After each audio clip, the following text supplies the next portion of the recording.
Welcome, today in front of me Realme GT Neo 3 and I'll show you how to enable or disable silent mode on this device. So let's just first open the settings application and after that scroll down to the sounds and vibration. Then you'll see here the sound mode section.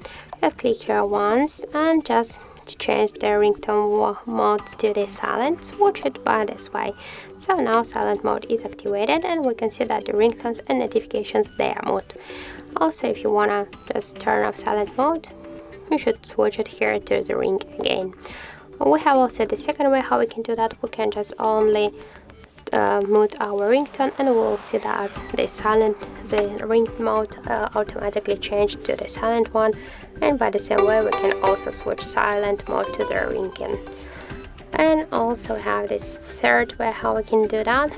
Just first open the notification panel and here you'll see the ring mode icon. Just to use silent mode, click twice on the ring icon and you'll see here the silent mode. To turn off silent mode, click once again only to this bell icon and you'll turn off the silent mode again. And also just we can do it by this way, just here mute ringtone volume panel and to unmute it, just to turn off silent mode, unmute it again. So that's it. Thank you for watching, and if you find this video helpful, don't forget to leave a like, comment and to subscribe our channel.